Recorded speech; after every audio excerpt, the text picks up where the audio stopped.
रमजान के पूरे 30 रोजों के बाद ईद आई है। कितना मनोहर, कितना सुहावना प्रभाव है।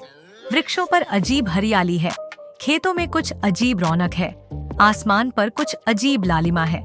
आज का सूर्य देखो, कितना प्यारा, कितना शीतल है, यानी संसार को ईद की बधाई दे रहा है।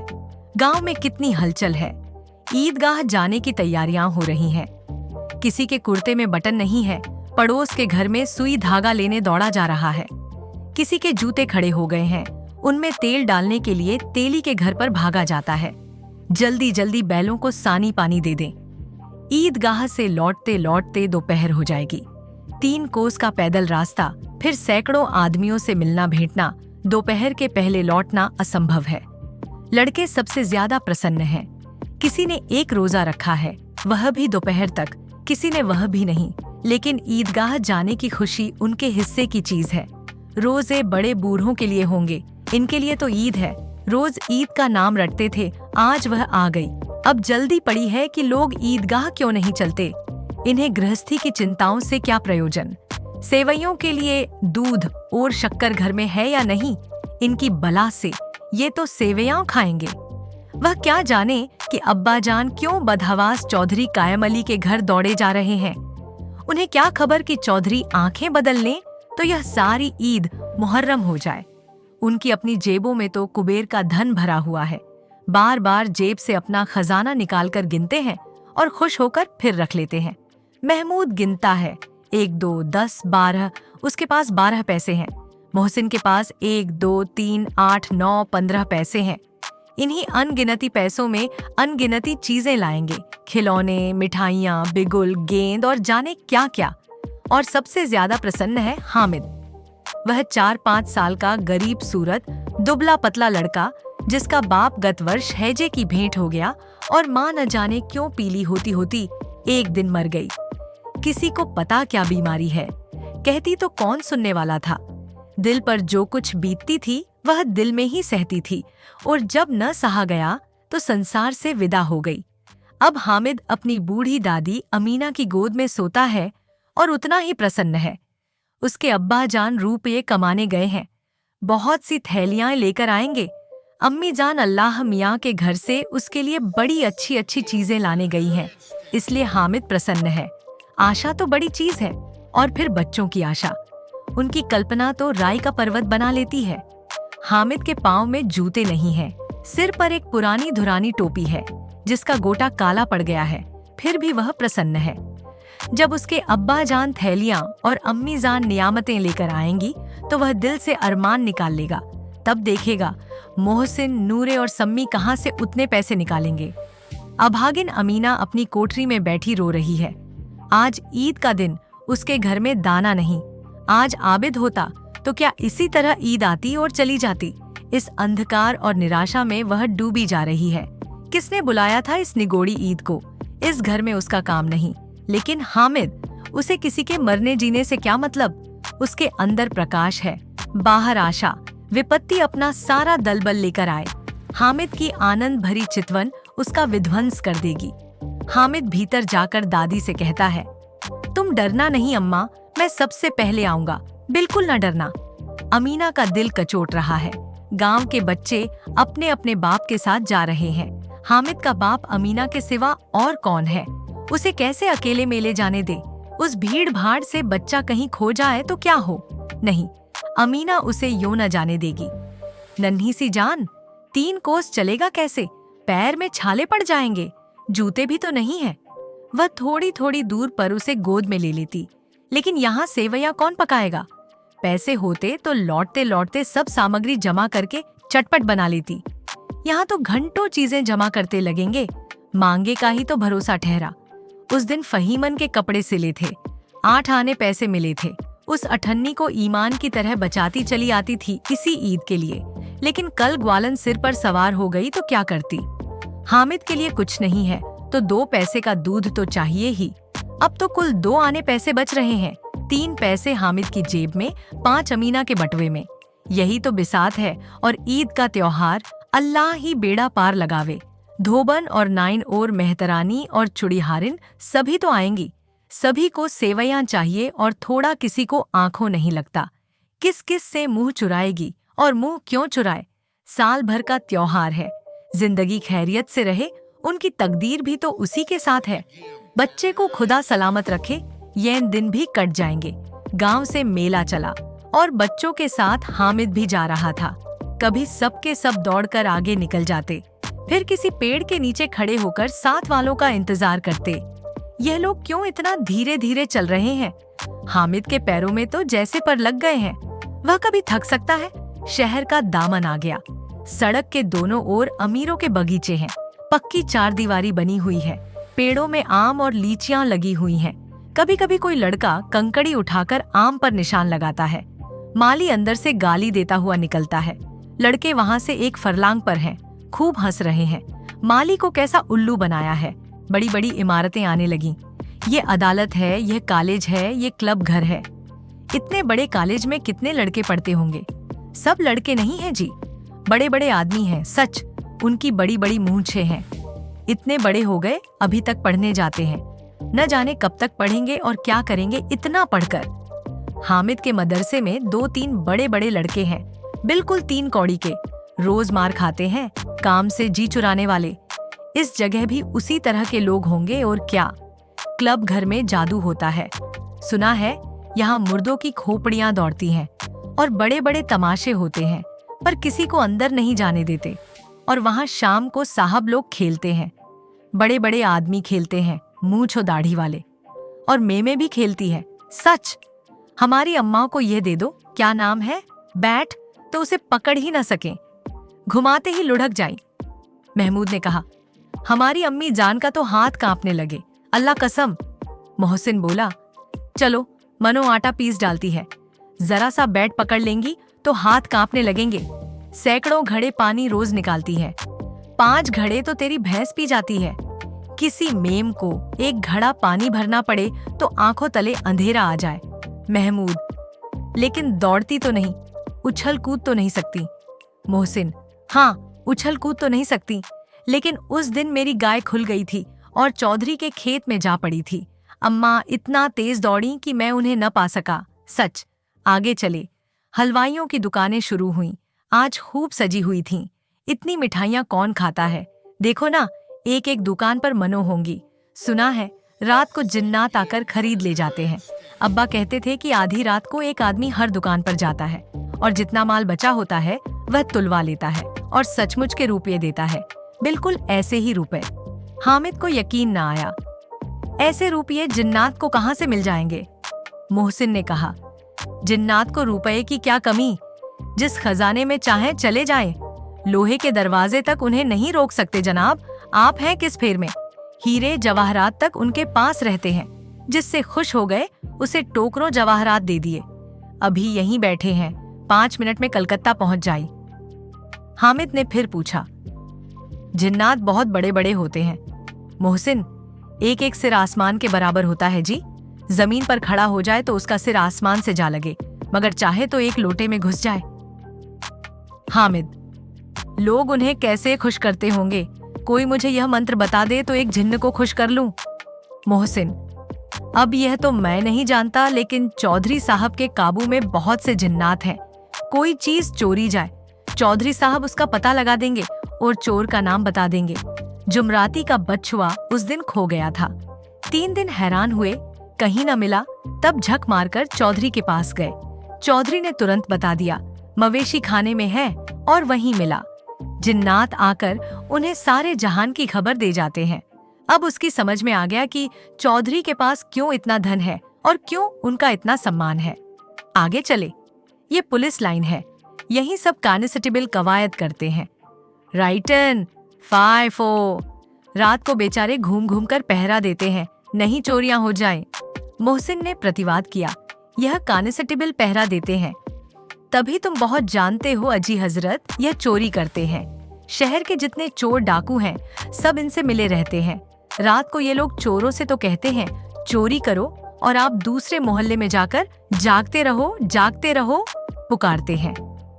तभी इन लोगों के पास इतने रुपये आते हैं।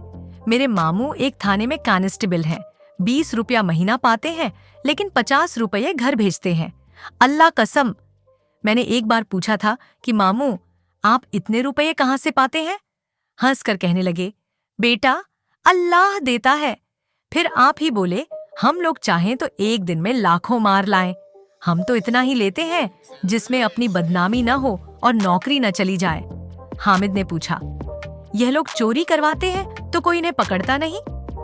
मोहसिन उसकी नादानी पर दया दिखाकर बोला, अरे पागल, इन्हें कौन पकड़ेगा? पकड़ने वाले तो यह लोग खुद हैं, लेकिन अल्लाह इन्हें सजा भी खूब देता है। हराम का माल हराम में जाता है। थोड़े ही दिन हुए, मामू के घर में आग लग गई। सारी लेई पूंजी जल गई, एक बर्तन तक न बचा। कई दिन पेड़ के नीचे सोए, अल्लाह कसम, पेड़ के नीचे। फिर न जाने कहां से 100 कर्ज लाए तो बर्तन भांडे आए। हामिद, 100 तो 50 से ज्यादा होते हैं। कहाँ 50, कहाँ 100?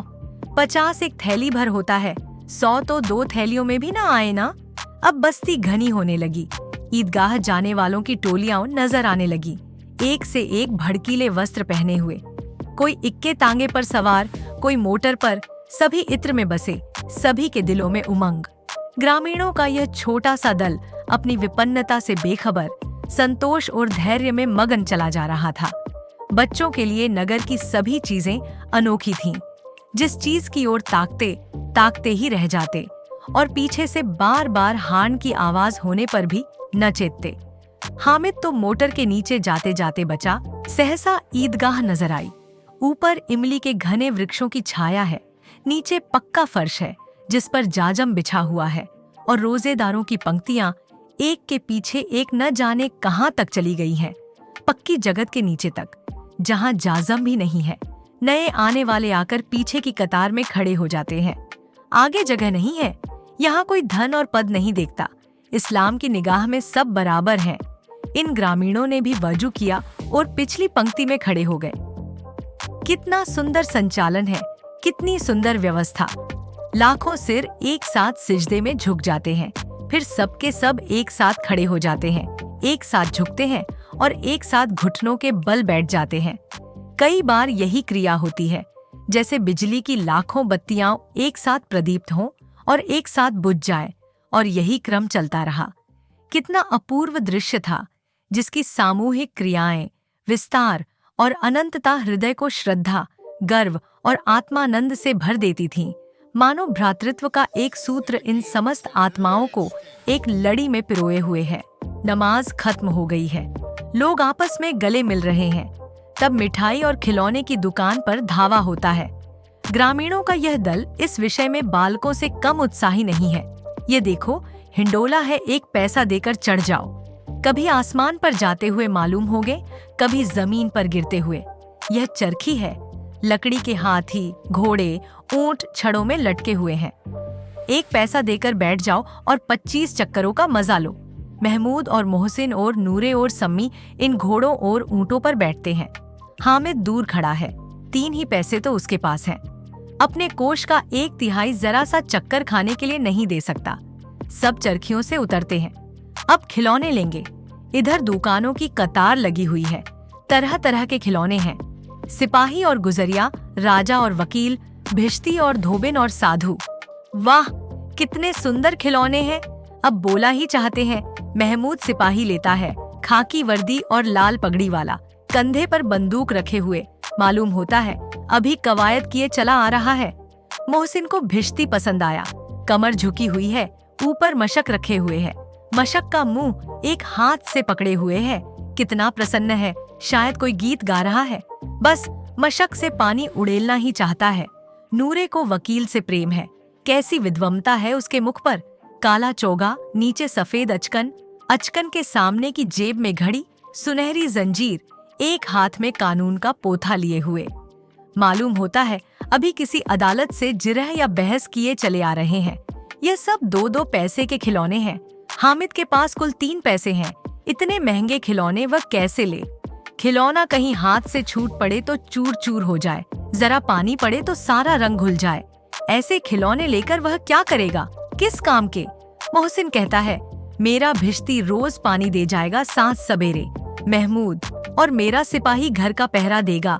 कोई चोर आएगा तो फौरन बंदूक से फैर कर देगा। नूरे और मेरा वकील खूब मुकदमा लड़ेगा। सम्मी और मेरी धोबिन रोज कपड़े धोएगी। हामिद खिलौनों की निंदा करता है। मिट्टी ही के तो हैं, गिरे तो चकनाचूर हो जाएं। लेकिन ललचाई हुई आंखों से खिलौनों को देख रहा है और चाहता है कि जरा देर के लिए उन्हें हाथ में ले सकता। उसके हाथ अनायास ही लपकते हैं, लेकिन लड़के इतने त्यागी नहीं होते हैं, विशेषकर जब अभी नया शौक है। हामिद ललचाता रह जाता है। खिलौने के बाद मिठाइयाँ आती हैं। किसी ने रेवड़ियाँ ली हैं, किसी ने गुलाब जामुन, किसी ने सोहन हलवा। मजे से खा रहे हैं। हामिद बिरादरी से पृथक है। अभागे के पास 3 पैसे हैं, क्यों नहीं कुछ लेकर खाता? ललचाई आंखों से सबकी ओर देखता है। मोहसिन कहता है, हामिद रेवड़ी ले जा, कितनी खुशबूदार है। हामिद को संदेह हुआ, ये केवल क्रूर विनोद है। मोहसिन इतना उदार नहीं है, लेकिन यह जानकर भी वह उसके पास जाता है। मोहसिन दोने से एक रेवड़ी निकालकर हामिद की ओर बढ़ाता है। हामिद हाथ फैलाता है। मोहसिन रेवड़ी अपने मुंह में रख लेता है। महमूद, नूरे और सम्मी खूब तालियां बजा बजाकर हंसते हैं। हामिद खिसिया जाता है। मोहसिन, अच्छा, अब की जरूर देंगे हामिद, अल्लाह कसम, ले जाओ। हामिद, रखे रहो, क्या मेरे पास पैसे नहीं हैं? सम्मी, 3 ही पैसे तो हैं, 3 पैसे में क्या क्या लोगे? महमूद, हमसे गुलाब जामुन ले जाओ। हामिद, मोहमिन बदमाश है। हामिद, मिठाई कौन बड़ी नेमत है, किताब में इसकी कितनी बुराइयां लिखी हैं। मोहसिन, लेकिन दिल में कह रहे होंगे कि मिले तो खा लें, अपने पैसे क्यों नहीं निकालते? महमूद, हम समझते हैं इसकी चालाकी। जब हमारे सारे पैसे खर्च हो जाएंगे तो हमें ललचा ललचा कर खाएगा। मिठाइयों के बाद कुछ दुकानें लोहे की चीजों की, कुछ गिलट और कुछ नकली गहनों की। लड़कों के लिए यहाँ कोई आकर्षण न था। वे सब आगे बढ़ जाते हैं। हामिद लोहे की दुकान पर रुक जाता है। कई चिमटे रखे हुए थे। उसे ख्याल आया, दादी के पास चिमटा नहीं है। तवे से रोटियां उतारती हैं तो हाथ जल जाता है। अगर वह चिमटा ले जाकर दादी को दे दे तो वह कितना प्रसन्न होंगी। फिर उनकी उंगलियां कभी न जलेंगी। घर में एक काम की चीज हो जाएगी। खिलौने से क्या फायदा? व्यर्थ में पैसे खराब होते हैं। जरा देर ही तो खुशी होती है, फिर तो खिलौने को कोई आंख उठाकर नहीं देखता। ये तो घर पहुंचते पहुंचते टूट फूट बराबर हो जाएंगे, या छोटे बच्चे जो मेले में नहीं आए हैं जिद करके ले लेंगे और तोड्डा डालेंगे। चिमटा कितने काम की चीज है। रोटियां तवे से उतार लो, चूल्हे में सेंक लो। कोई आग मांगने आए तो चटपट चूल्हे से आग निकालकर उसे दे दो। अम्मा बेचारी को कहाँ फुर्सत है कि बाजार आए, और इतने पैसे ही कहाँ मिलते हैं। रोज हाथ जला लेती हैं। हामिद के साथी आगे बढ़ गए हैं। सबील पर सब के सब शरबत पी रहे हैं। देखो, सब कितने लालची हैं। इतनी मिठाइयाँ ली, मुझे किसी ने एक भी न दी। उस पर कहते हैं, मेरे साथ खेलो, मेरा यह काम करो। कोई काम करने को कहा तो पूछूंगा। खाएं मिठाइयाँ, आप मुंह सड़ेगा, थोड़े फुंसियाँ निकलेंगी, आप ही जबान चटोरी हो जाएगी। तब घर से पैसे चुराएंगे और मार खाएंगे। किताब में झूठी बातें थोड़े ही लिखी हैं।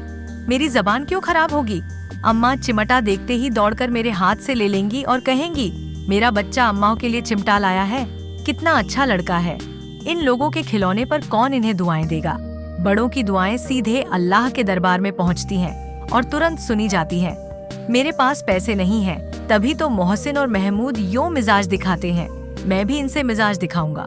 खेलें खिलौने और खाएं मिठाइयाँ। मैं नहीं खेलता खिलौने, किसी का मिजाज क्यों सहूं? मैं गरीब सही, किसी से कुछ मांगने तो नहीं जाता। आखिर अब्बा जान कभी न कभी आएंगे, अम्मा भी आएंगी ही। फिर इन लोगों से पूछूंगा, कितने खिलौने लोगे? एक एक को टोकरियों खिलौने दूं और दिखा दूं कि दोस्तों के साथ इस तरह का सलूक किया जाता है। ये नहीं कि 1 पैसे की रेवड़ियां ली तो चिढ़ा चिढ़ा कर खाने लगे। सबके सब खूब हंसेंगे कि हामिद ने चिमटा लिया है। हंसे मेरी बला से। उसने दुकानदार से पूछा, यह चिमटा कितने का है? दुकानदार ने उसकी ओर देखा और कोई आदमी साथ न देखकर कहा, तुम्हारे काम का नहीं है जी, बिकाऊ है कि नहीं? बिकाऊ क्यों नहीं है, और यहाँ क्यों लाद लाए हैं? तो बताते क्यों नहीं, क्या पैसे का है? छी, पैसे लगेंगे। हामिद का दिल बैठ गया।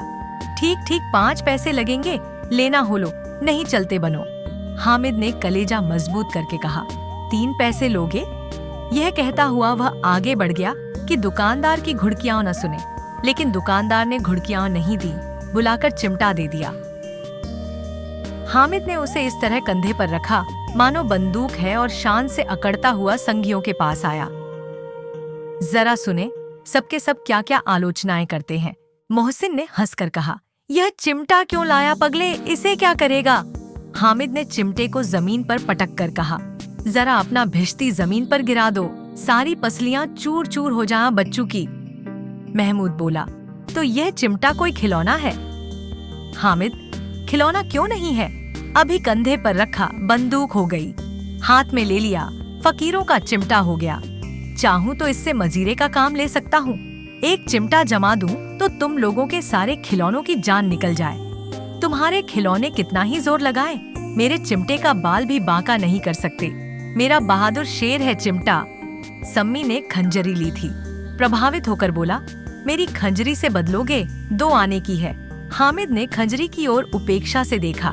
मेरा चिमटा चाहे तो तुम्हारी खंजरी का पेट फाड़ डाले। बस एक चमड़े की झिल्ली लगा दी, ढब ढब बोलने लगी। जरा सा पानी लग जाए तो खत्म हो जाए। मेरा बहादुर चिमटा आग में, पानी में, आंधी में, तूफान में बराबर डटा खड़ा रहेगा। चिमटे ने सभी को मोहित कर लिया। अब पैसे किसके पास धरे हैं? फिर मेले से दूर निकल आए हैं। 9 कब के बज गए, धूप तेज हो रही है, घर पहुंचने की जल्दी हो रही है। बाप से जिद भी करें तो चिमटा नहीं मिल सकता। हामिद है बड़ा चालाक, इसीलिए बदमाश ने अपने पैसे बचा रखे थे। अब बालकों के 2 दल हो गए हैं। मोहसिन, महमूद, सम्मी और नूरे एक तरफ हैं, हामिद अकेला दूसरी तरफ। शास्त्रार्थ हो रहा है। सम्मी तो विधर्मी हो गया, दूसरे पक्ष से जा मिला, लेकिन मोहसिन, महमूद और नूरे भी हामिद से 1-1, 2-2 साल बड़े होने पर भी हामिद के आघातों से आतंकित हो उठे हैं। उसके पास न्याय का बल है और नीति की शक्ति। एक ओर मिट्टी है, दूसरी ओर लोहा, जो इस वक्त अपने को फौलाद कह रहा है। वह अजेय है, घातक है। अगर कोई शेर आ जाए तो मियाँ भिश्ती के छक्के छूट जाए, मियाँ सिपाही मिट्टी की बंदूक छोड़कर भागे, वकील साहब की नानी मर जाए, चोगे में मुंह छिपाकर जमीन पर लेट जाए। मगर यह चिमटा, यह बहादुर, यह रुस्तम हिंद लपक कर शेर की गर्दन पर सवार हो जाएगा और उसकी आंखें निकाल लेगा। मोहसिन ने एड़ी छोटी का जोर लगाकर कहा, अच्छा पानी तो नहीं भर सकता? हामिद ने चिमटे को सीधा खड़ा करके कहा, भिश्ती को एक डांट बताएगा तो दौड़ा हुआ पानी लाकर उसके द्वार पर छिड़कने लगेगा।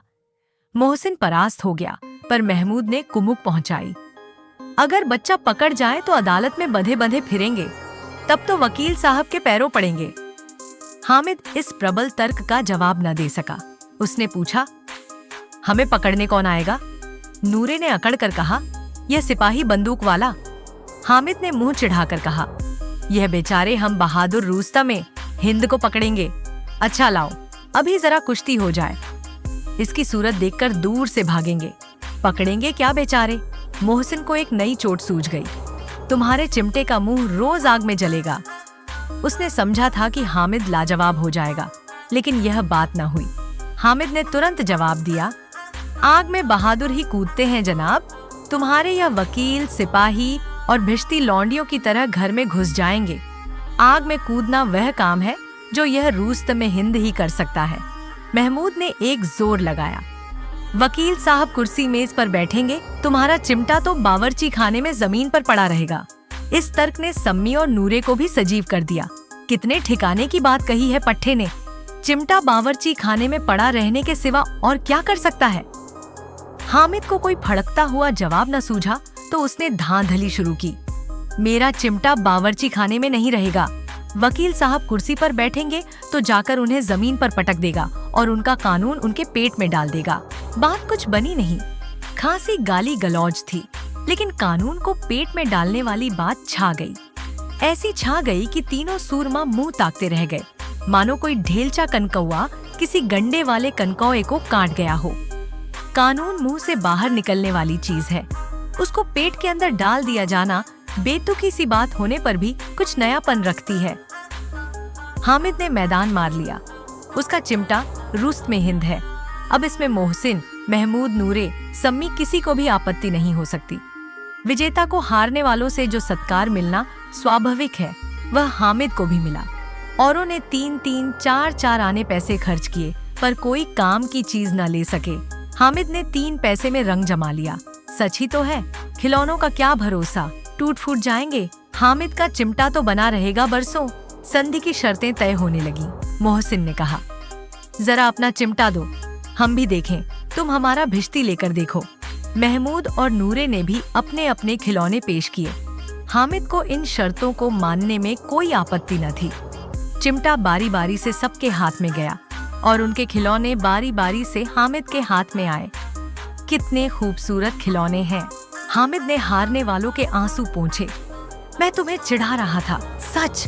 यह चिमटा भला इन खिलौनों की क्या बराबरी करेगा, मालूम होता है। अब बोले। लेकिन मोहसिन की पार्टी को इस दिलासे से संतोष नहीं होता। चिमटे का सिक्का खूब बैठ गया है। चिपका हुआ टिकट अब पानी से नहीं छूट रहा है। मोहसिन, लेकिन इन खिलौनों के लिए कोई हमें दुआ तो न देगा? महमूद, दुआ को लिए फिरते हो, उल्टे मार न पड़े। अम्मा जरूर कहेंगी कि मेले में यही मिट्टी के खिलौने मिले। हामिद को स्वीकार करना पड़ा कि खिलौनों को देखकर किसी की माँ इतनी खुश न होंगी जितनी दादी चिमटे को देखकर होंगी। 3 पैसों ही में तो उसे सब कुछ करना था और उन पैसों के इस उपयोग पर पछतावे की बिल्कुल जरूरत न थी।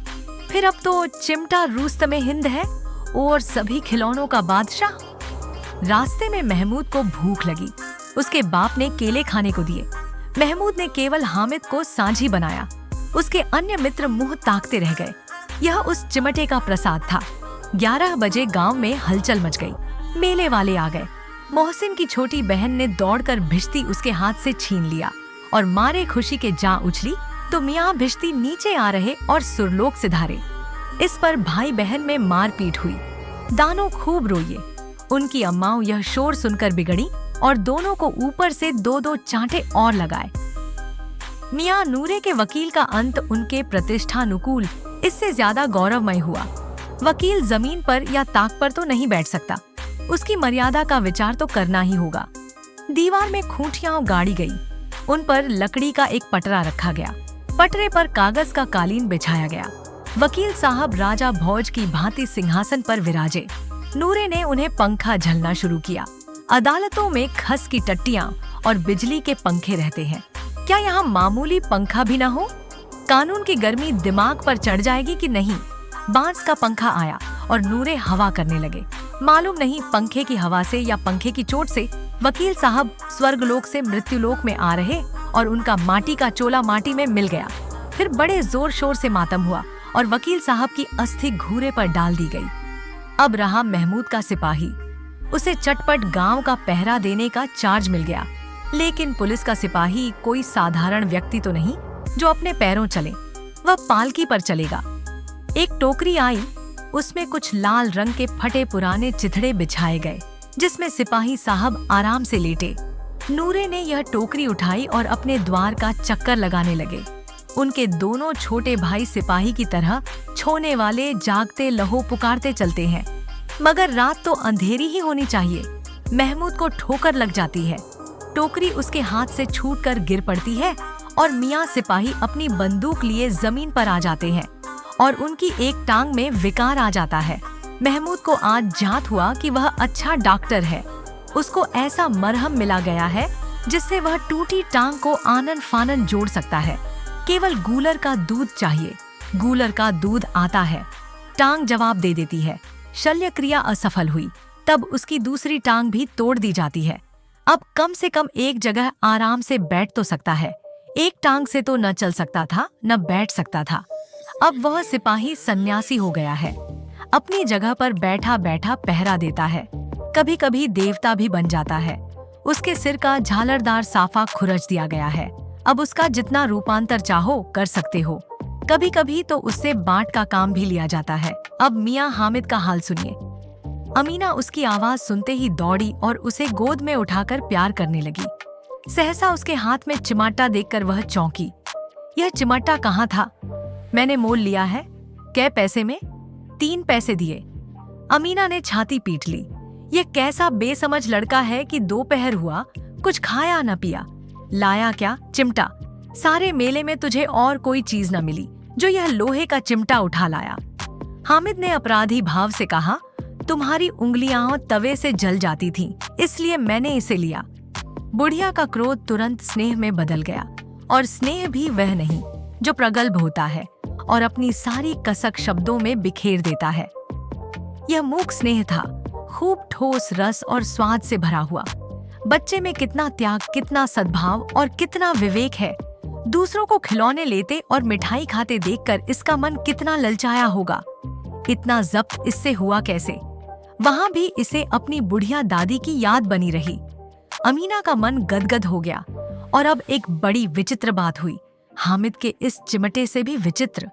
बच्चे हामिद ने बूढ़े हामिद का पार्ट खेला था। बुढ़िया अमीना बालिका अमीना बन गई। वह रोने लगी, दामन फैलाकर हामिद को दुआएं देती जाती थी और आंसू की बड़ी बड़ी बूंदें गिराती जाती थी।